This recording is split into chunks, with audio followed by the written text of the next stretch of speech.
everyone. Is screen visible to all of you?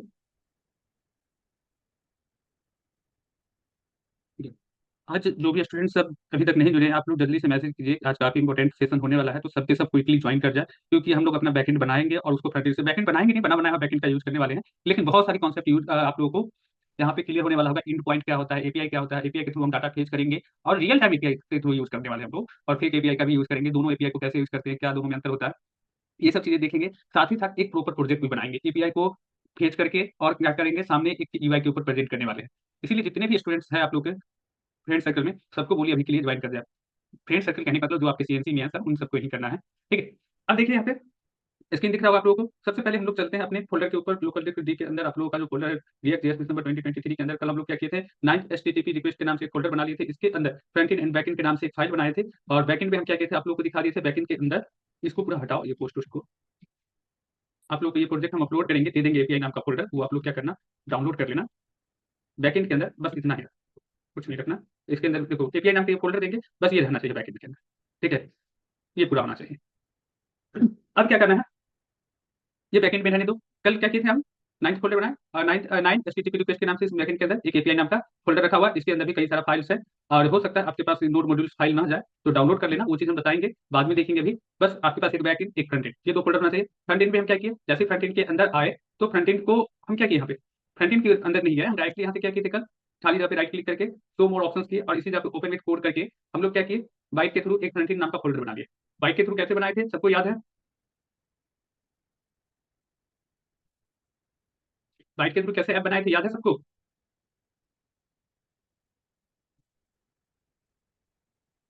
बहुत सही है। बाइट में बताया था, याद नहीं रहेगा तो क्या करेंगे हम लोग, बाइट को सर्च कर लेंगे। जैसे ही बाइट को सर्च करेंगे क्या होगा, Vite Vite JS dot dev करके। अच्छा, एक और चीज, ये जो बाइट जिसने बनाया है ना, उसी ने व्यू जेएस भी बनाया है। तो बाइट के अंदर जाएंगे, गेट स्टार्टेड पर जाएंगे, नाम हमको याद नहीं आ रहा, npm create Vite at the rate latest, ये ऊपर में दिया रहता है यहाँ पे। इसे कॉपी एंड पेस्ट कर देंगे। तो मेरा तो ऑलरेडी बना हुआ है फ्रंट एंड के नाम से, तो हम क्यों कॉपी पेस्ट करें, हम कुछ नहीं करने वाले। बस हम अब हमको फ्रंट एंड के अंदर आना है। अभी हम लोग किसके अंदर, 9th एचटीटीपी रिक्वेस्ट। लेकिन मेरा मेन जो फ्रंट एंड होगा, मेन जो मेरा रिएक्ट है, रिएक्ट का जो फाइल है, वो कहाँ रखा हुआ है, किस नाम से, फ्रंट एंड नाम से। तो हमको यहाँ से सीडी करके चेंज करेंगे फ्रंट एंड, तभी तो सीडी में जाएंगे फ्रंट एंड के अंदर। अब फ्रंट एंड के अंदर आ गए, तो बाइट के फाइल को कैसे हम लोग जो है रन कैसे करते हैं,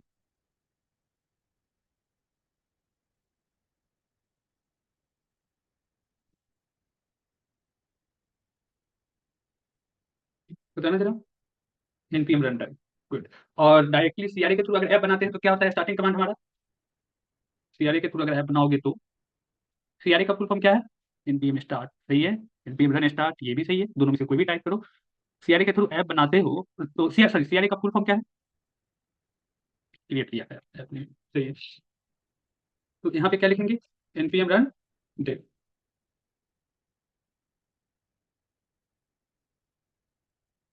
अब यहाँ पे देखिएगा, लोकल होस्ट कंट्रोल के साथ क्लिक कीजिए, ओपन हो जाएगा। सॉरी, क्या हमें ये चाहिए, बिल्कुल भी नहीं चाहिए। क्या करेंगे हम लोग, बाइट प्लस रिएक्ट, ये सब चीजें हमें नहीं चाहिए। काउंटर पर क्लिक करोगे काउंटर इनक्रीज डिक्रीज करेगा, ये सब चीजें अभी के लिए हमें नहीं चाहिए। हम सिंपली क्या करने वाले हैं, हम चलते हैं अपने ऐप के ऊपर। ऐप के ऊपर जैसे ही जाएंगे, इसको थोड़ा सा आज थोड़ा क्विकली हम फास्टली बोलने वाले हैं, तो थोड़ा ध्यान से सुनना, इधर उधर मन कहीं नहीं भटकाना। अभी भी 50+ भी स्टूडेंट नहीं हो तो आप लोग अपने ग्रुप में, प्रोजेक्ट सेशन ग्रुप में सबको बोल दीजिए कि अभी क्विकली सबके सब ज्वाइन करें। आज दूसरा हुक भी पढ़ाएंगे, हुक के साथ साथ हम लोग जो है तो यूज इफेक्ट हुक को पढ़ेंगे, जो सेम आज use callback function, use callback की तरह काम करता है। यूज कॉलबैक हुक भी आता है रिएक्ट के अंदर, और यूज इफेक्ट भी आता है। ठीक है, तो दोनों में से किसी का यूज कर सकते हो। यूज इफेक्ट हम लोग पढ़ने वाले हैं। यहाँ पे देखिए क्या करेंगे हम लोग, ये जो पूरा रिएक्ट के कमांड में इसका जो पूरा लिखा गया हुआ है, तो इसको पूरा सेलेक्ट कीजिए, पूरा डिलीट कर दीजिए इसका। टैप डॉट जेएसएक्स उसी की तरह फाइल फोल्डर स्ट्रक्चर है, कुछ नया नहीं है। इसको डिलीट कीजिए, अपना एक ब्लैंक कमांड लिखिए, और ऊपर में जो यूज स्टेट या यूज जो भी रखे हुआ है, इस सबको हम क्या करेंगे, डिलीट कर देंगे। केवल ऐप डॉट सीएसएस को रहने देंगे। और क्या करेंगे, इम्पोर्ट रिएक्ट फ्रॉम रिएक्ट, इतना डाल के छोड़ देंगे। यहाँ पर प्रोजेक्ट डॉट सीएसएस के अंदर, सॉरी ऐप डॉट सीएसएस के अंदर जाते हैं, डाल दीजिए ग्रुप में मैसेज, वेरी इंपॉर्टेंट सेशन। ठीक है, और उसमें डाल दीजिए किसी डालिए ना। और क्या डालोगे इसमें, attend session to learn how to fetch API in React JS, ठीक है, डाल दीजिए। देखिए इसको क्या करेंगे, M0 P0। देखो ग्रुप में ना ये मत डाला कीजिए, लिंक मत डाला कीजिए आप लोग किसी को। राहुल,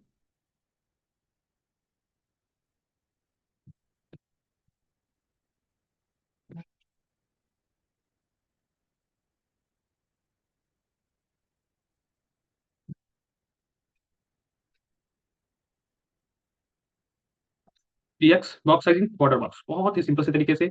और यहाँ पे क्या करते हैं, उसी की तरह यहाँ पे एसआरसी के अंदर राइट क्लिक करके एक न्यू फोल्डर बनाते हैं कंपोनेंट्स के नाम से, सबको पता है इस समय कंपोनेंट्स। ठीक है, इसके अंदर भी राइट क्लिक करके क्या हो गया, असिस्ट ऊपर आ गया, चलो कोई बात नहीं, फिर से एक न्यू फोल्डर और एक फोल्डर बनाएंगे H T T P request, क्योंकि हम लोगों को यही सीखना है H T T P request क्या है, इसी के अंदर कैसे एपीआई वगैरह जानना है, यही सीखना है। H T T P request के अंदर भी राइट क्लिक और न्यू फाइल, इसके अंदर भी क्या लिखेंगे, H T T P request dot JSX.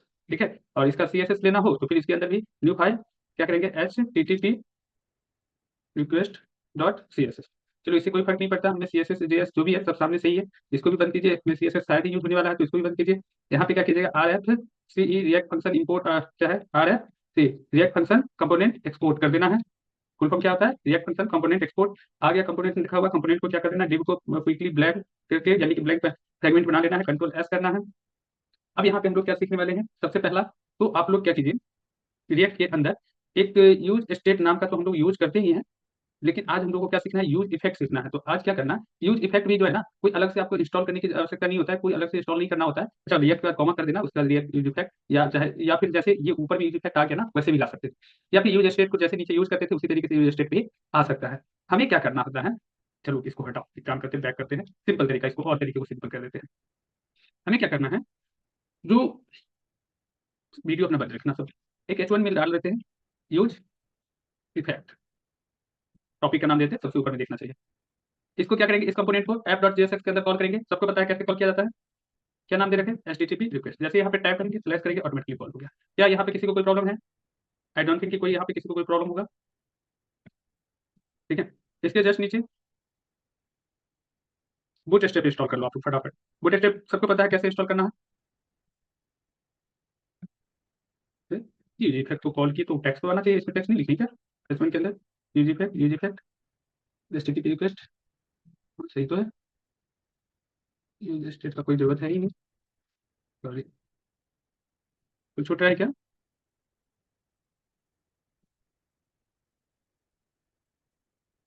अच्छा, ये नीचे सी एस एस कहीं से इफेक्ट डाला है, तो हमको चेक करना पड़ेगा और कौन सा सी एस एस, अच्छा index dot C S S है ये भी, हाँ, आपका सी एस एस खाली कीजिए। अब बूट स्टेप को इंस्टॉल करना है, क्या करेंगे, सबसे पहले तो अपने इसको क्लोज कर लेंगे कंट्रोल सी से, जो हमारा सर्वर रन कर रहा है उसे क्लोज टर्मिनेट करेंगे कंट्रोल सी से, क्लोज हो जाएगा। इसके बाद npm आई, उसके बाद रिएक्ट बूट स्ट्रैप, ये कमांड धीरे धीरे वर्क करते करते आप लोग को याद हो जाएगा कहाँ से आता है कमांड, सबको पता है ना, रिएक्ट बूट स्टेप कहाँ से आता है, रिएक्ट डैश बूट स्टेप होता है। राकेश जन आपका सही है, और नहीं आप भी बीच में आई और इंस्टॉल छोड़ रखे हो, सिपारी का आपसे बीच में आप हाइफन साइन छोड़ रखे हो।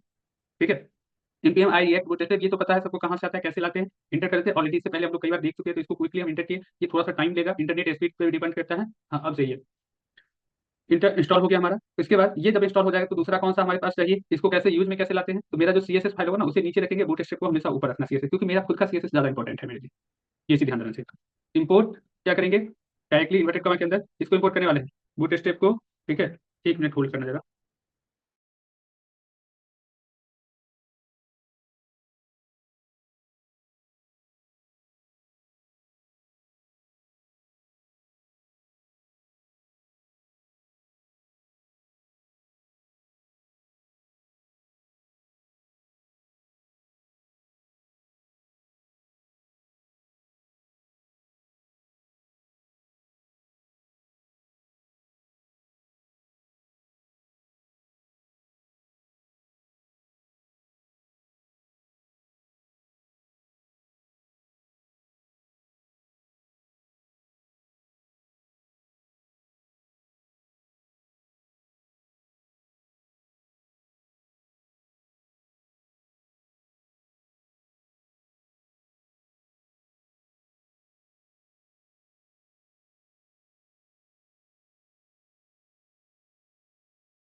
हेलो।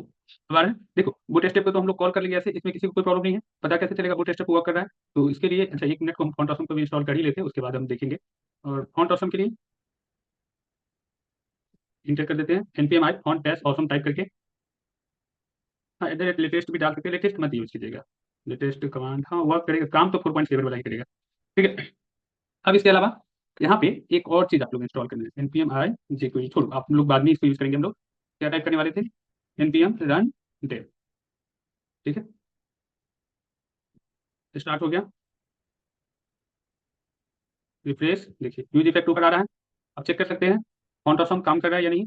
तो फॉन्ट ऑसम के लिए आप दोनों के लिए कैसे यूज करेंगे? फॉन्ट ऑसम को किसके ऊपर? इसके ऊपर रखेंगे, क्योंकि बूट स्ट्रैप मेरे लिए ज्यादा जरूरी होता है फॉन्ट ऑसम से। सर हाँ, तो फॉन्ट ऑसम को ऊपर रखेंगे, जो जितना ज्यादा जरूरी होता है उसको नीचे रखना होता है। यहाँ पे क्या करेंगे? Font awesome slash css slash क्या रहता है यहाँ से फिर font dash awesome dot mean dot css। कैसे पता चलेगा? इसी के अंदर देखते हैं I dot F A dot F A dash user work कर रहा है, हमारा फॉन्ट ऑसम भी वर्क कर रहा है। इसका क्या क्लास नेम क्या कर देते हैं? टेक्स्ट सेंटर वर्क कर रहा है दोनों। ठीक है। अब फॉन्ट ऑसम को हटाते हैं, अभी यूज नहीं है, जब यूज आएगा तब देखेंगे। यहाँ पे किसी को कोई प्रॉब्लम, कुछ नया तो नहीं मिला यहाँ तक? अब देखिए हमें क्या जरूरत है, एक यूज इफेक्ट नाम का ऑप्शन की जरूरत है। ठीक है, यूज इफेक्ट नाम के ऑप्शन की जरूरत नहीं है।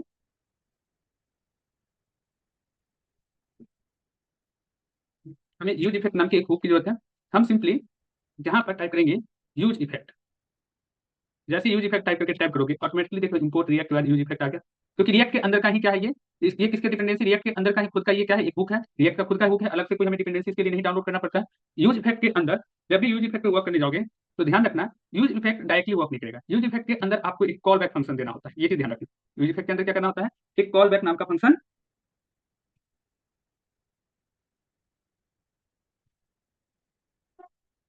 देना रहता है। अब देखो 1 मिनट हम क्या करें कॉल बैक में।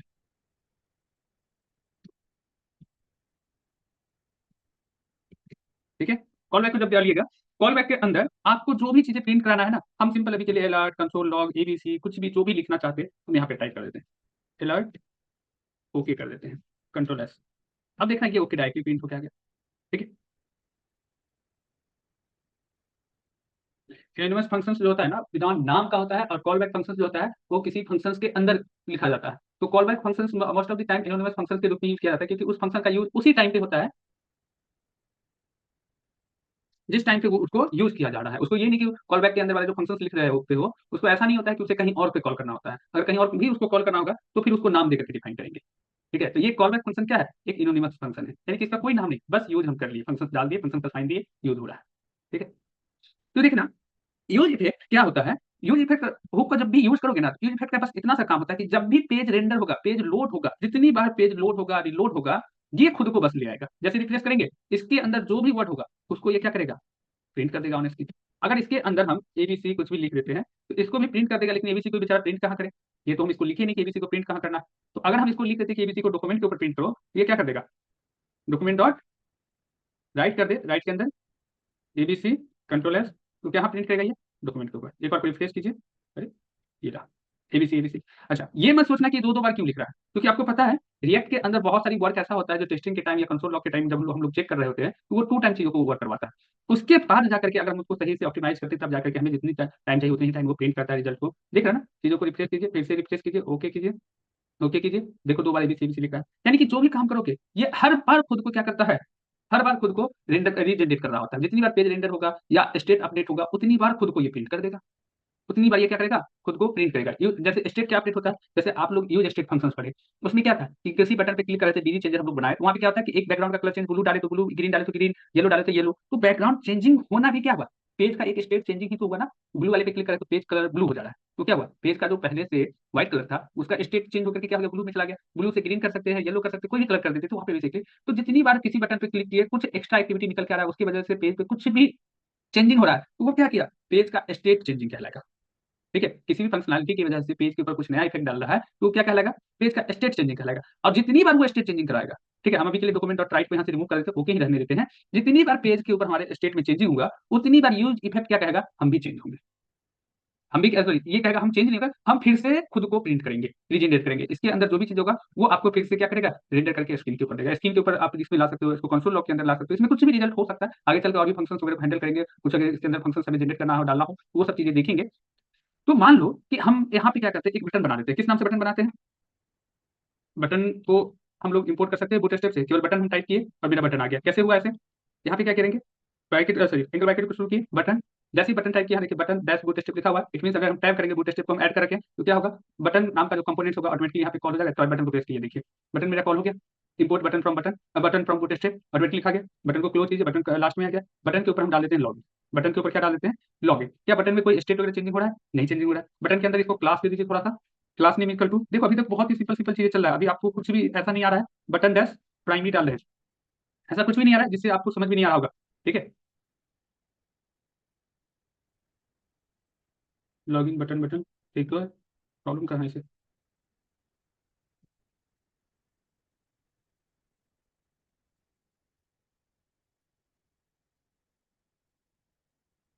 अच्छा, हम रिएक्ट बूट स्टेप होगा ना, सही बता रहे हो। ये बूट स्टेप ही क्यों सजेस्ट करता है? हम भी ऑटो सजेशन के चक्कर में रहते हैं और जिसकी वजह से हम भी कई बार ऊपर में ध्यान ही नहीं देते। देखिए आ गया मेरा बटन, यहाँ तक भी किसी को कोई प्रॉब्लम नहीं होगा, बटन तो आ रहा है। अब इस बटन पर हम क्लिक कर रहे हैं तो कोई फंक्शन इस बटन का, बटन पर हम इससे पहले बिजी चीजें बनाए, इसी बटन पे क्लिक करते थे, ब्लू वाले पे तो ब्लू कलर चेंज हो जाता है, स्टेट चेंजिंग। हम ऐसा करते हैं कि इस बटन पे ना नाम का कोई फंक्शन बनाते हैं, लॉगिन लॉगआउट का, और वो फंक्शन बेसिकली करेगा कुछ नहीं, बस पेज का स्टेट चेंज कराएगा। और देखना जितनी बार स्टेट चेंज होगा, देखो अभी बटन पे क्लिक कर रहे हैं, मान लो कि लॉगिन है तो ये लॉगआउट कर रहा है, लॉगआउट है तो लॉगिन के लिए पॉपअप खोल के ला रहा है। एक तरह से ये हमारे क्या कर रहा है, स्टेट चेंज कर रहा है। लेकिन अभी इसके ऊपर स्टेट हैंडल नहीं किया है। तो अगर हम रियल टाइम कोई स्टेट को चेंजिंग करेंगे, जितनी बार स्टेट चेंजिंग होगा, यानी कि जितनी बार बटन क्लिक होगा, उतनी बार ये खुद को क्या करेगा, रीजनरेट करके सामने प्रिंट करेगा, रेंडर करेगा। इट मींस क्या, जैसे जब रिफ्रेश करते हैं तभी केवल ओके आ रहा है। ठीक है, जैसे ओके पर क्लिक किए। अदरवाइज अगर हम यहाँ पे बटन के ऊपर स्टेट हैंडल करें तो बटन खुद को फिर से प्रिंट करेगा। कैसे हैंडल करेंगे?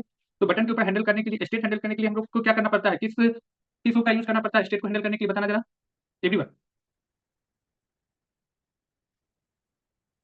किस का यूज करते हैं, इवेंट का। इवेंट क्या है, हुक की बात कर रहे हैं। Use state use state use state, बहुत सही। तो यहाँ पे हमको क्या करना पड़ेगा, यूज स्टेट को कैसे लिखते हैं, ये तो पता है सबको।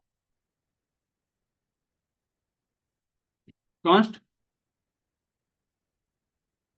ठीक है, कॉन्स्ट। और हम बना देते हैं एक लॉगिन, बटन का क्या नाम दिया, लॉगिन है ना, login comma set login. First वाला क्या है इसमें, फर्स्ट वाले को क्या कहते हैं, सेकंड वाले को क्या कहते हैं, बताना जरा। बहुत सही, इक्वल टू, यहाँ पर क्या करेंगे, अब देखो यूज स्टेट, जैसे यूज स्टेट डाले ऑटोमेटिक क्या है, रिएक्ट से लाना है। जैसे हम यहाँ पे क्लिक करें या टैप बटन को डालेंगे, इसके अंदर देखना यूज इफेक्ट के साथ यूज स्टेट भी आ जाएगा, कॉमा के बाद। आया है नहीं है, हमको कॉल करने की कोई जरूरत नहीं। यूज स्टेट का वैल्यू अभी के लिए कुछ मत डालिए, अब डालना पड़ेगा। पेज में कोई भी चेंजिंग होगा तो यहाँ पे तो रेंडर हो रहा है, लेकिन अभी भी बटन पे यूज स्टेट का कोई वर्क नहीं है। फर्स्ट वेरिएबल, सेकंड फंक्शन, वैर एंड मेथड, बहुत सही है। यहाँ पे मेथड ज्यादा करके बोलना, यहाँ पे फंक्शन मत बोलना। मेथड ज्यादा करके लॉजिक यूज किया जाता है, लेकिन method and function is same things. अब बस आपको नाम क्या बुलाते हो ये आपके ऊपर डिपेंड करता है। वो इस बात पे भी सिचुएशन करता है कि किस जगह पे आप उसको यूज कर रहे हो। बहुत सारी जगह पे नॉर्मल फंक्शंस बना रहे हो तो फंक्शन को फंक्शन ही बोला जाता है, किसी इस तरह का स्टेट वगैरह हैंडल करना रहता है, या बहुत सारी ऐसी कुछ अलग अलग तरह की जगह होता है जहाँ पे मेथड बोला जाता है। तो आपको ऑटोमेटिकली यूज करते करते ध्यान में रहेगा कि हाँ यहाँ पे मेथड बोलना है। ऑटोमेटिकली आपको ध्यान रहे ना रहे, आप खुद ही बोल दोगे ये मेथड है, यहाँ पे फंक्शन है, यहाँ पे मेथड कहेंगे, यहाँ पे फंक्शन कहेंगे, ऑटोमेटिकली माइंड में आएगा। कुछ भी कह रहा हो चलेगा, गलत नहीं कह रहा हूँ। इसको हम वैल्यू दे देते हैं ट्रू, इसको वैल्यू क्या देते हैं, ट्रू। और इसके ऊपर हम क्या करेंगे, ऑन क्लिक इवेंट लगाएंगे। जब बटन पर क्लिक करेंगे तो क्या होना चाहिए, button false, sorry on click false कैसे। अब इसके ऊपर मेथड को कॉल करेंगे ना, ऑन क्लिक के ऊपर किसको कॉल करने वाले, सेट लॉगिन को। सेट लॉगिन का वैल्यू क्या कर देना है, सेट लॉगिन का वैल्यू फॉल्स कर देते हैं। इट मीन्स क्या, जो बटन पहले से बाय डिफॉल्ट क्या है मेरे पास, ट्रू है, वो अब क्या हो रहा है, फॉल्स हो रहा है। लड़की ये लॉगिन को हम कहीं यूज नहीं कर रहे हैं, इससे किसी चीज को कोई फर्क नहीं पड़ रहा, लेकिन कहीं ना कहीं बटन का स्टेट तो चेंज हो रहा है। जो बटन पहले क्या था, ट्रू था, अब वो क्या हो गया, फॉल्स हो गया। तो अगर हम पेज के ऊपर स्टेट चेंज कर रहे हैं, किसी भी पार्ट का, किसी भी बटन का, किसी भी कंपोनेंट्स का, कहीं भी आप क्या करोगे, इसको स्टेट को चेंज करोगे, उसका जो भी पहले से स्टेट था उसको क्या करोगे, चेंज करके न्यू स्टेट में ले जाओगे, तो क्या करेगा, ये क्या हो गया,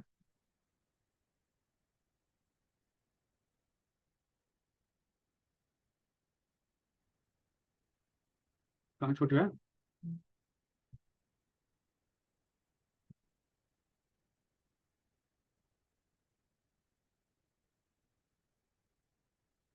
देखो पूरी पेज को जनरेट कर रेंडर करने से पहले ये खुद बुला रहा है, जैसे रिफ्रेश करने पहले ये ओके हो रहा है, उसके बाद पूरे पेज को आने दे रहा है।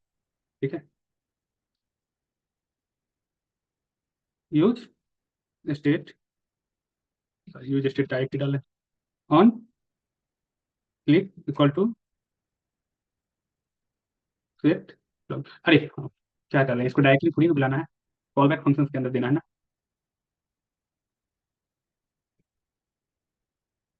क्या डालेंगे, सेट लॉगिन। यही तो छोटी छोटी चीजें जो है ना, सेट लॉगिन के अंदर इसका वैल्यू क्या कर देंगे, फॉल्स। यहाँ ये चेंज, ओके ओके। लेकिन जैसे बटन पे क्लिक करेंगे बटन का स्टेट अब चेंज होगा, फिर से हो गया, बटन का स्टेट चेंज हो गया, अब क्या हो गया, फॉल्स हो गया। अब फिर से वो तो ट्रू ट्रू तो नहीं होगा, तो अब फिर से ये ओके नहीं वर्क करेगा। फिर से इसको रिफ्रेश कीजिए, हमें कुछ फर्क पता नहीं चला कि बटन का स्टेट चेंज हुआ नहीं हुआ। लेकिन बाय डिफॉल्ट हम लोग अपना अभी कोड लिखे तो फंक्शन स्टेट तो चेंज करवा रहे हैं। हम ऐसा चाह रहे हैं बटन का फंक्शन ना जितनी बार हम क्लिक करें उतनी बार बटन का जो स्टेट है चेंज होते रहे। तो एक काम करना, मान लीजिए लॉगिन का बाय डिफॉल्ट वैल्यू क्या है, ट्रू है। लॉगिन का बाय डिफॉल्ट वैल्यू ट्रू है, तो नॉट लॉगिन कर देते हैं, हो गया। अब क्या है, इसका बाय डिफॉल्ट वैल्यू ट्रू है, जैसे ही क्लिक करेंगे नॉट लॉगिन पे, ठीक है, तो इसको वैल्यू को उल्टा करके क्या कर देगा, फॉल्स कर देगा। अभी इसके पास फॉल्स पास होगा, फिर ये फॉल्स हो गया, फिर इस बटन के ऊपर क्लिक करेंगे, फॉल्स है, तो फिर इसको उल्टा करके ट्रू कर देगा। ऑटोमेटिकली यही चीज इसका चलते रहेगा, हर बार खुद भी चेंज होते रहेगा इसका value. Refresh, okay okay, login, अभी क्या हो गया, फॉल्स हो गया। फिर क्लिक किया, फॉल्स से अब क्या हो गया, ट्रू हो गया। देख रहे हो, नॉट फंक्शन सही, ठीक है। यहाँ तक चीजें समझ में आ रहा है, या अभी भी प्रॉब्लम है किसी को। इस तरीके के और भी बटन बना सकते हो, और भी चीजों के ऊपर वर्क कर सकते हो या नहीं इसका।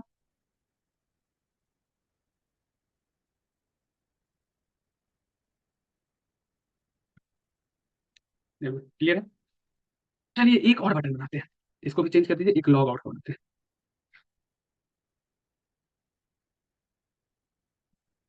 ठीक है, इसका भी ट्रू है। इसको कंट्रोल डी कर देते हैं, इसका प्राइमरी है लॉगिन का, तो लॉग आउट का क्या कर देते हैं, डेंजर कर देते हैं, लॉग आउट हो रहे हैं, ठीक है। इसका क्या है, लॉग आउट है, इसमें लॉग आउट ही कॉल कर लेते हैं। और लॉग आउट का वैल्यू क्या आ जाएगा यहाँ पे, मेथड कौन सा आएगा, गेट लॉग आउट, टाइप भी लॉग आउट, ठीक है। टाइप भी क्या होगा, लॉग। अभी इतना देर से बता रहे हैं, यूज इफेक्ट आप कहीं कॉल करो या ना करो, ठीक है, आपको कहीं कॉल करने की जरूरत नहीं है। यूज इफेक्ट क्या कह रहा है कि जैसे ही पेज रेंडर होगा, मतलब पेज आपके ऊपर वेबसाइट के ऊपर या जहां भी कहीं भी लोड होगा, तो पहले हम ऑटोमेटिकली कॉल करेंगे खुद को, हम आएंगे पहले तभी कोई आएगा, ठीक है। उसके बाद क्या कह रहा है कि पेज पर कुछ भी चेंजिंग हुआ स्क्रीन पर चलते वक्त भी, तब भी हम आ जाएंगे बीच में। मतलब हमें कॉल करो ना करो, हम हर बार आएंगे ही आएंगे। कोई भी पेज के ऊपर किसी भी तरह का कोई स्टेट लगा हुआ, स्टेट में कोई चेंजिंग हुआ, क्लिक करते हैं या किसी भी रीजन से, ये खुद ब खुद आ जाएगा। कहीं यूज नहीं हो रहा है, लेकिन यूज हर जगह हो रहा है। इस चीज को आप पहले समझो ना, इसलिए कह रहा है आज पूरा ध्यान लगा के हाँ सुनो, थोड़ा सा टेकी चीज है।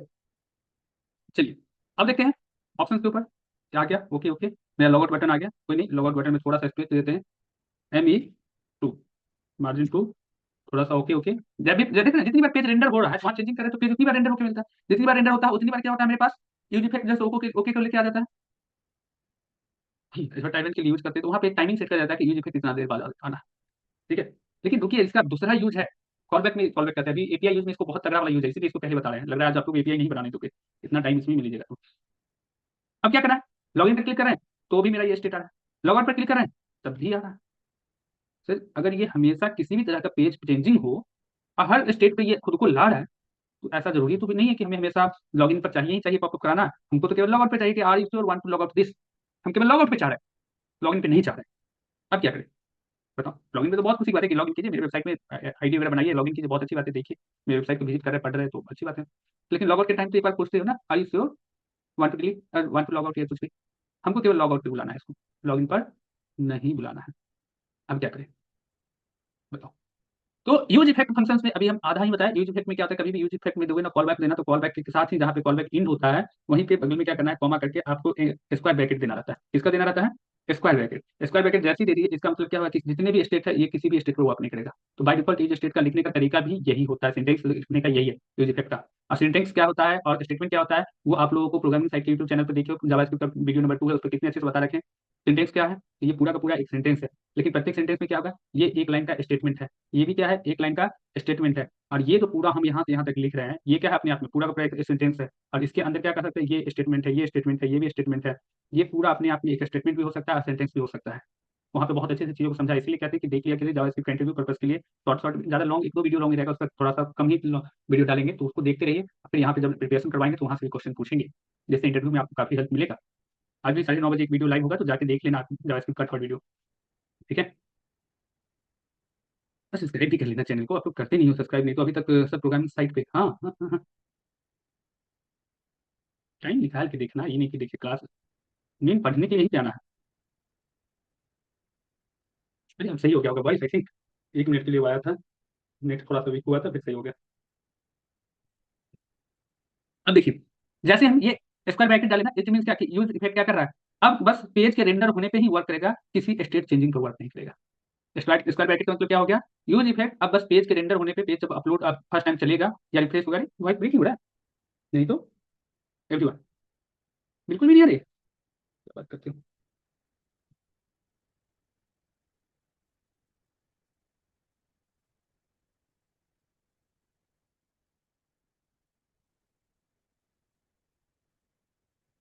अब आ रही है। चलिए, अब देखिए क्या बता रहे थे, यूज इफेक्ट में जैसे ही यहाँ कॉमा डाल के स्क्वायर ब्रैकेट डालते हैं, जैसे स्क्वायर ब्रैकेट डालते हैं वैसे ही क्या हो जाता है मेरे पास, जितना भी यूज इफेक्ट ऑप्शन क्या कब कब वर्क करेगा, सारे स्टेट चेंजिंग पर खुद को रोक लेता है, स्टेट चेंजिंग पर नहीं वर्क करेगा, अब बस पेज रेंडर पे ही वर्क करेगा। देखिए यहाँ पे जैसे पेज को हम रिफ्रेश करेंगे, केवल पेज के रिफ्रेश होने पे वर्क करेगा। ठीक है, यहाँ 2 बार ओके तो कराएगा ही, 2 बार पे ध्यान नहीं देना। अब देखना यहाँ लॉग इन या हो या लॉग आउट हो, क्या वर्क कर रहा है, लॉग इन पे वर्क कर रहा है, लॉग आउट पे वर्क कर रहा है नहीं, लेकिन अभी हम क्या बोले, हमको लॉग आउट पे वर्क करवाना है, लॉग आउट पे मैसेज पॉपअप हो, लॉग इन पर नहीं हो। तो अब स्टेट को इसके अंदर डालना है कि किसके ऊपर आप क्या चाहते हो, यूज इफेक्ट को पॉपअप यूज इफेक्ट का वर्क करवाना चाहते हो, यूज इफेक्ट में जो भी कंडीशन वगैरह डाले हो वो कंडीशन इस पर वर्क करे। अब आपको ये चीज बताना है कि किसके ऊपर चाहते हो, हम चाहते हैं लॉग आउट के ऊपर, तो इस स्क्वायर ब्रैकेट के अंदर डालो, तो लॉग आउट के ऊपर चाहिए। और ये नहीं कि मेथड को पास करना, क्या पास करना है यहाँ पे, पैरामीटर को पास करना है, जो वेरिएबल जो आप दिए हो उस वेरिएबल को पास करना है। तो इसको ओके कीजिए, ओके कीजिए। देखिए लॉगिन पे वर्क नहीं करेगा, बट लॉग आउट पे ओके करवाएगा। लॉगिन पे वर्क करा, नहीं लॉग आउट पे वर्क करा, कर रहा है। अगर आपको अब लॉगिन पे भी चाहिए, इट मीन हम जितना भी स्टेट लिखेंगे सबको इसके अंदर ला सकते हैं क्या, या एक ही लाएंगे, तो बिल्कुल जितना आप लाना चाहते हो कॉमा डाल के ला सकते हो, कॉमा डालना है इसी के अंदर। अब लॉगिन चाहिए और भी कोई सारा फंक्शनलिटी लिख रखे हो, उस सबको भी इसके ऊपर ला सकते हो, लॉग आउट पे क्लिक कर भी वर्क करेगा और लॉगिन पे भी वर्क करेगा। ठीक है, यहाँ तक किसी को कोई प्रॉब्लम, एवरीवन ये समझ में आ गया। तो यूज स्टेट कोई भारी सा फंक्शन है, सॉरी हुक है, एकदम इजी हुक है, हुक तो बहुत इजी है यूज स्टेट। ठीक है,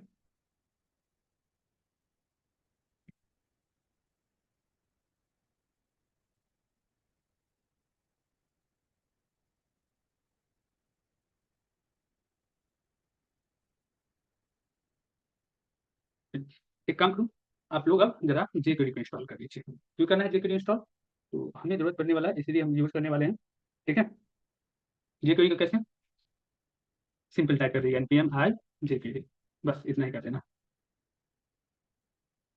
तो क्या बताए स्क्वायर ब्रैकेट का, बस जैसे ही हम स्क्वायर ब्रैकेट को डालेंगे क्या होता है, यूज इफेक्ट जो है, पहले क्या होता था, जितनी बार स्टेट चेंज होता था सारे स्टेट पर वर्क करता था। अब स्क्वायर ब्रैकेट का मतलब क्या हो गया, ये किसी भी स्टेट पर वर्क नहीं करेगा, बस पेज के रेंडर जिस समय पेज को रिफ्रेश किया फर्स्ट टाइम लोड होगा बस उसी समय वर्क करेगा, उसके बाद वर्क नहीं करेगा। ठीक है, हम बताते हैं क्यों आ रहा है X20 या जो भी है। ठीक है, तो यहाँ पे अब हमको ये चीज बताना होता है कि हमको लॉगिन पे वर्क कराना है तो लॉगिन डाल दीजिए, लॉग आउट पे वर्क कराना है तो लॉग आउट डाल दीजिए, जिसके ऊपर वर्क कराना है उसको डालिए, नहीं वर्क कराना है हटा दीजिए बस। लॉगिन पे वर्क कराना है तो डालिए, नहीं कराना जैसे हमको केवल लॉग आउट पे चाहिए तो हम लॉग आउट को केवल डालने देंगे, बस हो गया। कॉमा डाल करके लॉगिन में डाल सकते हैं जितना भी स्टेट होगा। ठीक है, अब यहाँ पे npm i jQuery कर देते हैं, jQuery बस इंस्टॉल कर देना आप लोगों को। jQuery के लिए क्या करेंगे, npm i jQuery, jQuery इसलिए इंस्टॉल करवा रहे हैं क्योंकि आप लोगों को जितना भी, देखो जावास्क्रिप्ट से भी हो सकता है, जावास्क्रिप्ट में कोड आप लोग को ज्यादा लिखना पड़ेगा, तो जेक्वेरी आप लोग इंस्टॉल करिए। ये नहीं कि जेक्वेरी आप लोग को आ रहा होगा तो भी ठीक है, नहीं आ रहा अगर भूल रहे हो किसी चीजों को तो भी चलेगा, यहाँ पे ज्यादा जेक्वेरी नहीं यूज करना पड़ेगा, थोड़ी बहुत कुछ फंक्शनलिटी को लिखना पड़ेगा जो आप लोग के माइंड में रहता ही है, समझ जाओगे, जावास्क्रिप्ट जान रहे हो तो आप लोग समझ जाओगे। क्या कीजिए, जेक्वेरी इंस्टॉल हुआ, जेक्वेरी का यूज करने के लिए app.js जो मेरा मेन रूट फाइल है उसके ऊपर हमको जेक्वेरी को कॉल करना पड़ेगा। कैसे जेक्वेरी को कॉल करेंगे सबको पता है, सिंपली इंपोर्ट। ठीक है, जेक्वेरी को कॉल करने के लिए हमको क्या करना होता है, जेक्वेरी के अंदर कोई भी वर्क करोगे ना तो देखना वहाँ पे डॉलर दे रखा है। जेक्वेरी क्या है, जावास्क्रिप्ट का एक, क्या कहेंगे इसको, लाइब्रेरी है, फ्रेमवर्क नहीं है, लाइब्रेरी है। ठीक है, जो जावास्क्रिप्ट कोड को और आसान करता है, इंपोर्ट डॉलर फ्रॉम, कहाँ से, फ्रॉम जेक्वेरी, बस जेक्वेरी से कॉल कर लेना, इससे ज़्यादा कुछ नहीं करना है। तो यहाँ नहीं कॉल करना है, कर सकते हैं लेकिन इससे अच्छा होगा कि आप जिसमें जेक्वेरी का यूज करना है वही कॉल कीजिए। ठीक है, कंट्रोल S।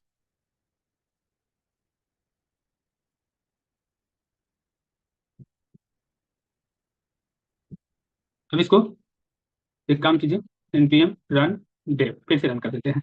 अब एक्स वाले पे ध्यान दीजिएगा, आपका एक्स क्या हो जाएगा, 21 हो जाएगा। तो ये अब 21 नहीं होगा, ये फिर से रन कर रहा है ना,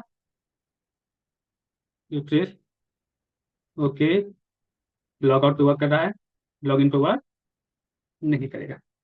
ये क्या हो रहा है? अच्छा क्लिक हो गया था क्या?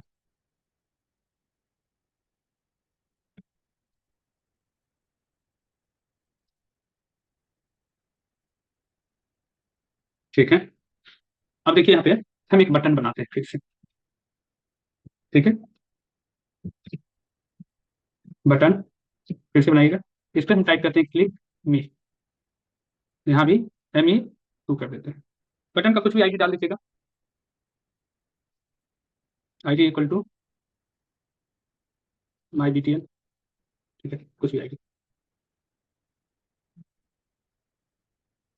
और देखिए ये एक्स जो है X1 2 3, इट मीन क्या कि ये पेज को उतनी बार क्लोज करके फिर से रीजनरेट कर रहा है। जितनी बार यहाँ पेज को सेव करते हैं उतनी बार क्या होता है, यहाँ स्क्रीन पे रीरेंडर होता है। तो जितनी बार रीरेंडर होता है चीजें, देखिए क्लिक मी पे अभी कुछ नहीं हो रहा, क्योंकि क्लिक मी के ऊपर ना कोई स्टेट है ना कुछ है।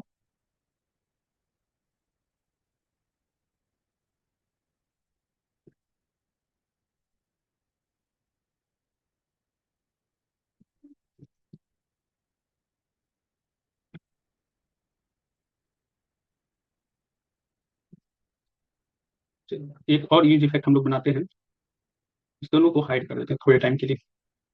हाइड नहीं, कमेंट कर रहे हैं, और इसको भी कमेंट कर देते हैं आप लोगों के लिए। यूज इफेक्ट, फिर से यूज इफेक्ट को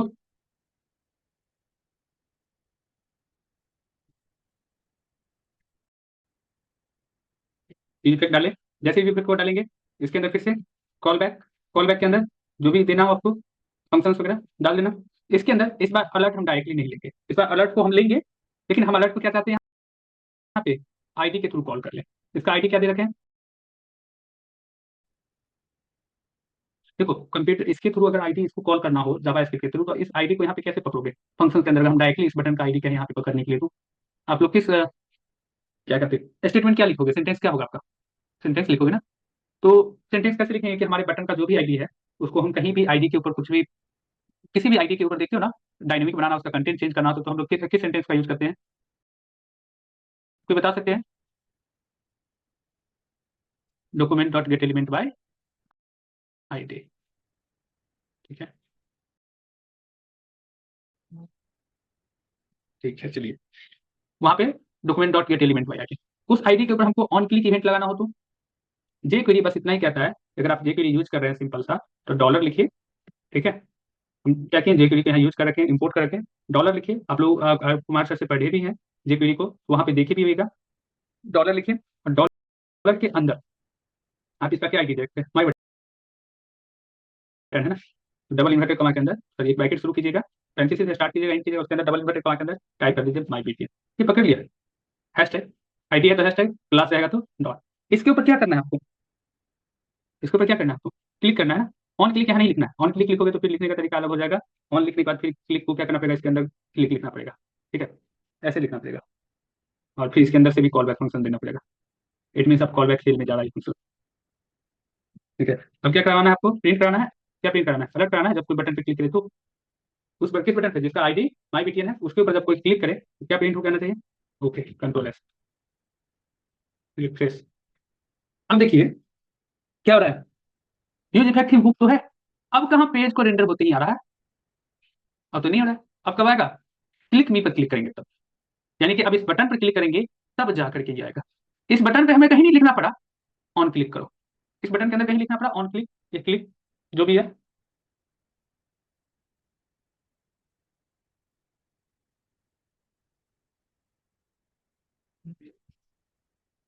W, यहाँ तक किसी कोई प्रॉब्लम नहीं ना? लेकिन यूज इफेक्ट में क्या बताए थे, यूज इफेक्ट जब भी डालना साथ में इसको भी डालना। ठीक है, तो आज के लिए यहीं तक रहने देते हैं। अब API का वर्क अभी इतना आपको याद आ गया, तो डिपेंडेंसी को इसके अंदर डालना है कि किसके ऊपर ये क्या करे, वर्क करे। तो आप इसको डाल के स्क्वायर ब्रैकेट को डाल करके छोड़ दीजिए।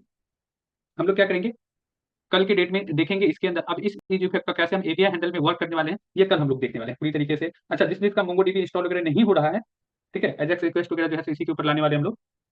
ठीक है, तो आप लोगों के लिए हम एक नोट्स भी बहुत अच्छा बना के रखे हुए हैं। अब इसके बाद जो मेरा वर्क होगा ना, वो पूरा एजेक्स रिक्वेस्ट का एरिया ही होगा, यानी कि HTTP रिक्वेस्ट का ही होगा। तो कल हम लोग HTTP रिक्वेस्ट को समझेंगे, आज डाल देते हैं यूज इफेक्ट करके। ठीक है, हाँ, अभी के लिए ब्लैंक रखना है। तो स्क्रीनशॉट लेना है, ले लीजिए। आज के लिए नहीं तो अभी हम चाहें तो आधे घंटे और क्लास ले सकते हैं, क्योंकि आज क्लास नहीं है, लेकिन फिर आप लोगों को नहीं आएगा समझ में, हमें पता है। आप लोग पूरा कहोगे सर ऊपर से जा रहा है। क्या बता दे, बताओ आप ही लोग।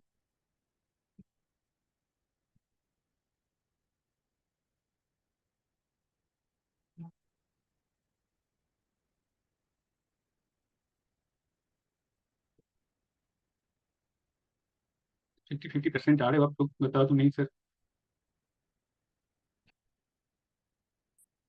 वैसे ले लीजिए, समझ तो हमें पता है, अभी भी बहुत प्रॉब्लम होगा आप लोगों को, थोड़ा सा मिनिमाइज कर देते हैं। लीजिए आप वैसे, अब ले लीजिए आप। सारा डाटा एक साथ दिख रहा होगा, अब ले लीजिए। ऐसा करते हैं, इतना ही तक रहने देते हैं, आप लोग इतना कुछ प्रैक्टिस कर लीजिए, उसके बाद हम बता देंगे नेक्स्ट क्लास में।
Hello, good evening everyone. Screen visual to all of you.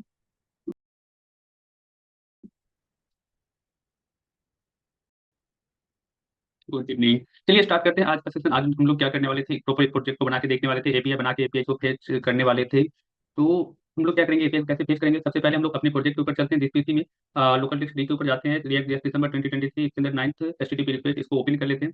इसमें भी हम लोग को यहाँ पे बैकएंड में अभी कुछ भी नहीं रखा हुआ है। अच्छा, रख चुके हुए हैं फाइल, चलिए सही है, रखे हुए हैं तो सही है, अदरवाइज तो बाद में हम देखेंगे बैकएंड का।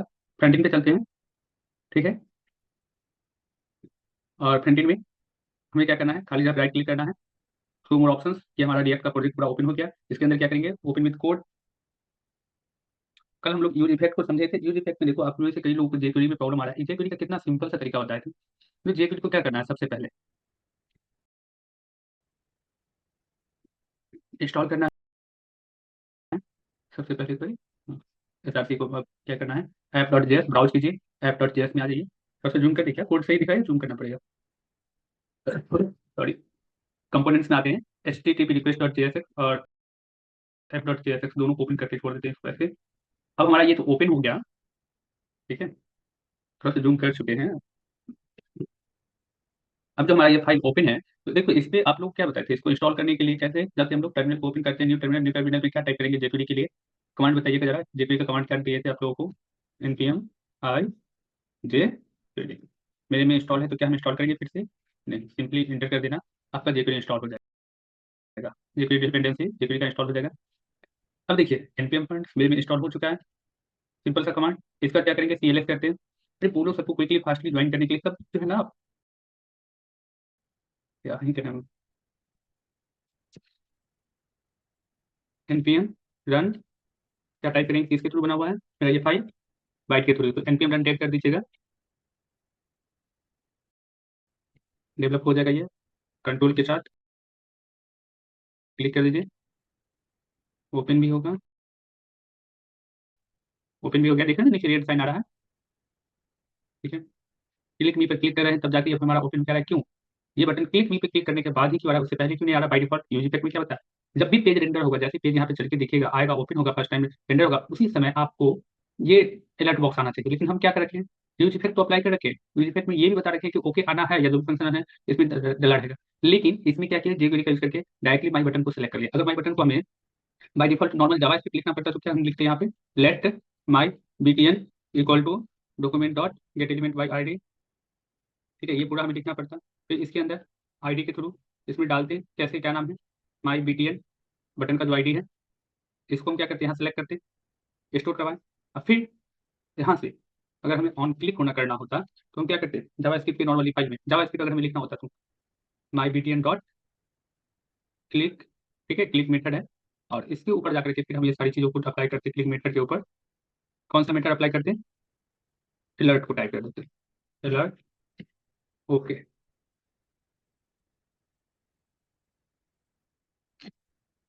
कंट्रोल एस,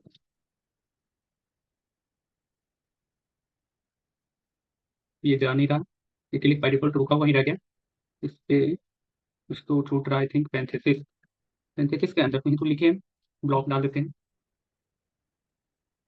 ब्लॉक पर भी प्रॉब्लम आ रहा है, अच्छा क्लिक के अंदर फॉल बैक डालना है ना,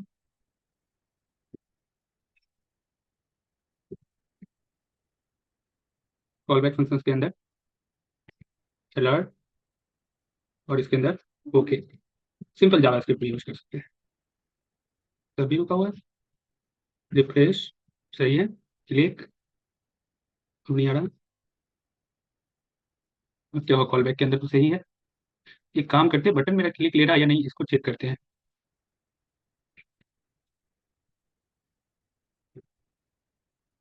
हाँ इवेंट है ना,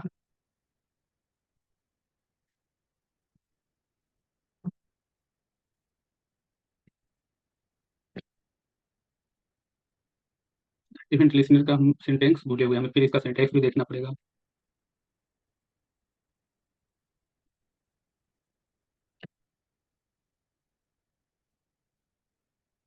दिस डॉट क्लिक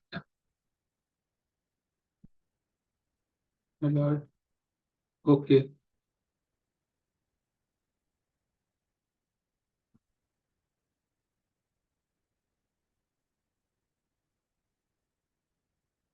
इसमें भी कॉल बैक डालना पड़ेगा ना, डायरेक्टली अगर हम फंक्शन को कॉल कर रहे हैं क्लिक तो बाई डिफॉल्ट वो क्लिक हो करके आते रहेगा। ठीक है, स्टेटमेंट हम एक बार गूगल कर लेते हैं,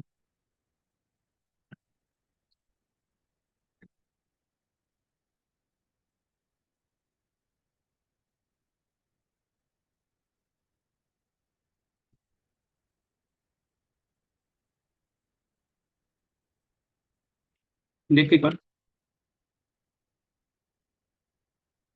नहीं सेंटेंस में गलती आ रहा है,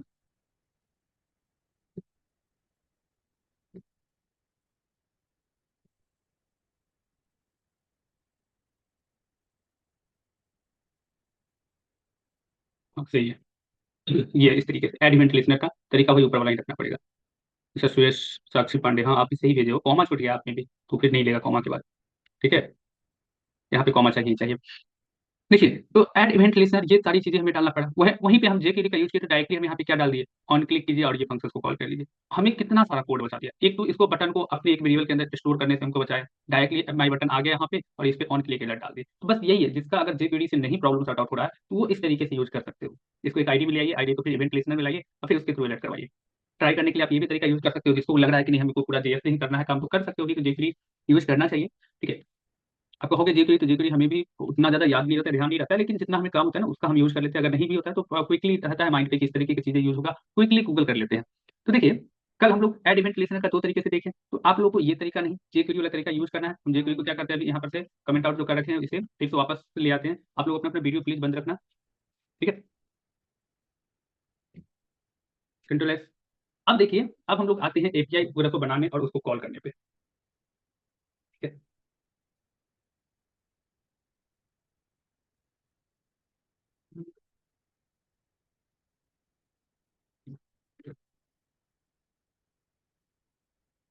यहाँ तक किसी को कोई प्रॉब्लम नहीं होगा, इसका भी स्क्रीनशॉट ले लीजिए। यूज़ इफेक्ट तो क्लियर हो गया एवरीवन?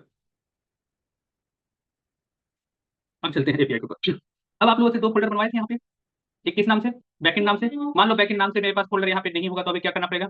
जिस जगह पे सबसे पहले तो फर्स्ट डे ही बोले थे आप लोगों को, आप लोग 9th एचटीटीपी को इससे पहले हम लोग क्या करते थे? 10th या कोई भी प्रोजेक्ट बनाना होता है तो खाली जगह में इसी के ऊपर यहाँ पे खाली जगह में राइट क्लिक करते, ठीक है ना? फर्स्ट ऐप को ओपन किया और डायरेक्टली हमको रिएक्ट का पूरा फ़ोल्डर स्ट्रक्चर मिल गया।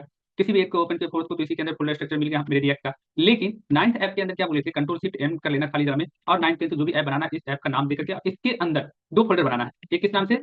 बैकएंड्स के नाम से और दूसरा फ्रंट एंड के नाम से। लेकिन फ्रंट एंड के नाम से फ़ोल्डर नहीं बनाना है।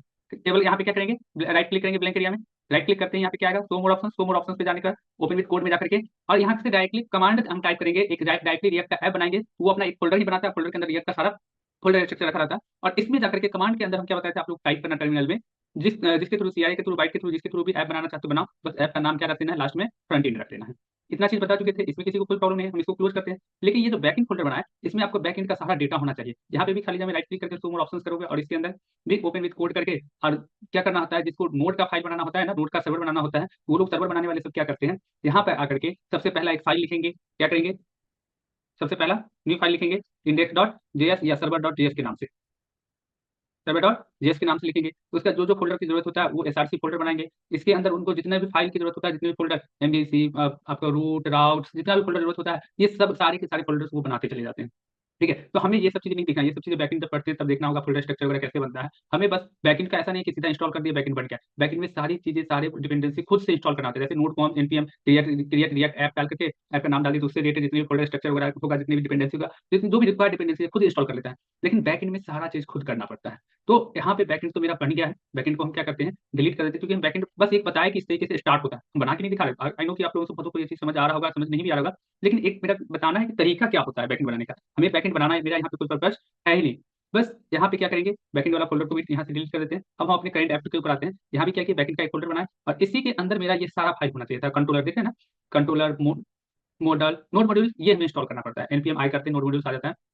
इसके अलावा राउट, सर्विस ये सब बनाना पड़ता है। अब यहाँ भी ना एक एसआरसी फ़ोल्डर के अंदर सारी चीज़ें बनाना चाहिए था। यहाँ पे एक एसआरसी फ़ोल्डर बनता है, एसआरसी के अंदर भी और सारी चीज़ें बनता है। लेकिन इसको अगर हम ओपन करके आपको दिखाएँ कुछ चीज़ें, इसके अंदर का इसको अगर ओपन करके हम दिखा देते हैं सारी चीज़ें, शो मोर ऑप्शंस करते हैं, ओपन विद कोड करते हैं, अब मेरा बैकएंड भी ओपन हो रहा है।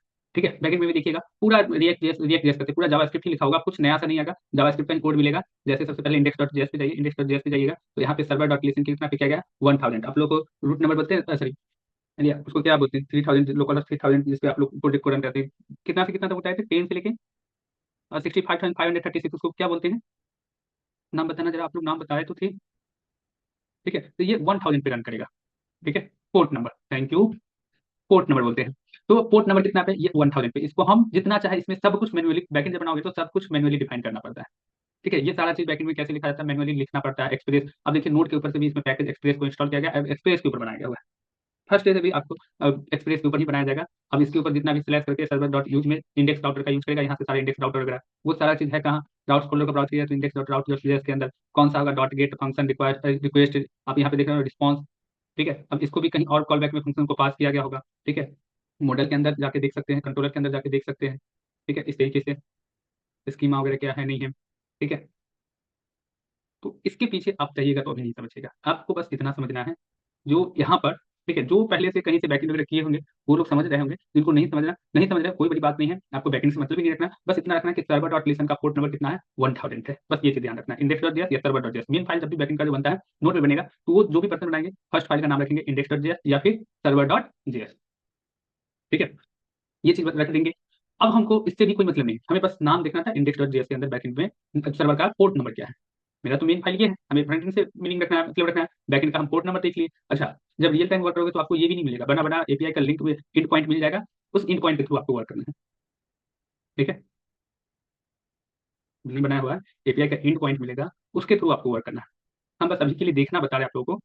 अब चलिए करना क्या है आप लोगों को, तो आप लोगों को हम क्या बताएं, एक बैकएंड जो है, तो मेरे पास बैकएंड बना हुआ प्रोजेक्ट है, इसको आप ओपन कीजिए या नहीं कीजिए चलेगा। एक और चीज है, ये फोल्डर हम आप लोगों को पूरा भेज देंगे, एक चीज ध्यान रखिएगा, हम बैकएंड को बंद भी कर दी, क्लोज भी कर दी, देख सकते हैं कंटिन्यू ओपन है, ये पूरा फोल्डर भेजेंगे आप लोगों को, उसमें हम नोड मॉड्यूल्स नहीं भेजेंगे, अगर भेज दिए तो ठीक है, अगर नहीं मिलेगा नोड मॉड्यूल तो इस फोल्डर को आप लोग क्या कीजिएगा,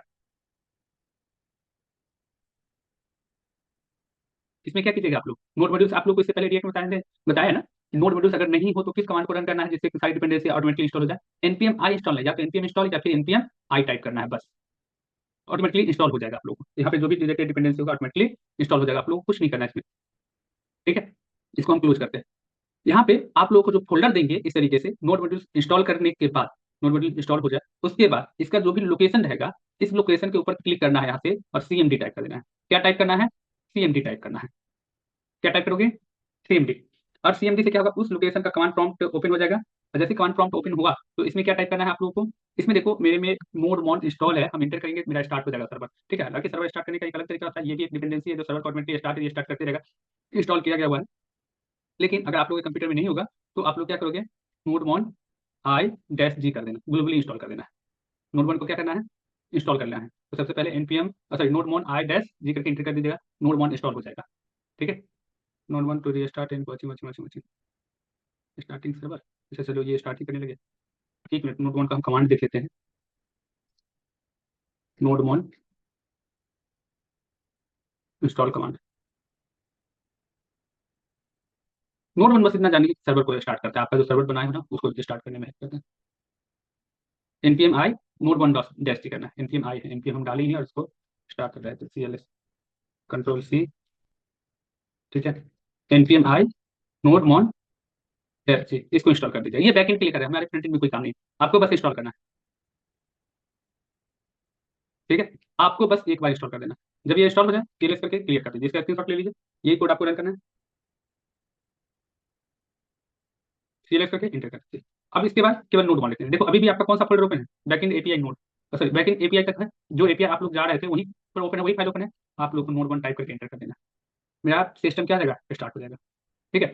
क्या स्टार्ट है, node one starting node index dot JS, मेरे फर्स्ट फाइल का नाम भी तो क्या है, क्या बताया था आपका जो फर्स्ट फाइल होगा किस नाम से, या तो सर्वर डॉट जेएस या नोड किस नाम से, इंडेक्स डॉट जेएस के नाम से रहता है, आप नाम कुछ भी रख सकते हो, लेकिन जो आपको इंडस्ट्री नाम लेके चले उसी नाम को देखना है, तो हम इंडेक्स डॉट जेएस ही रखे हुए यहाँ पे।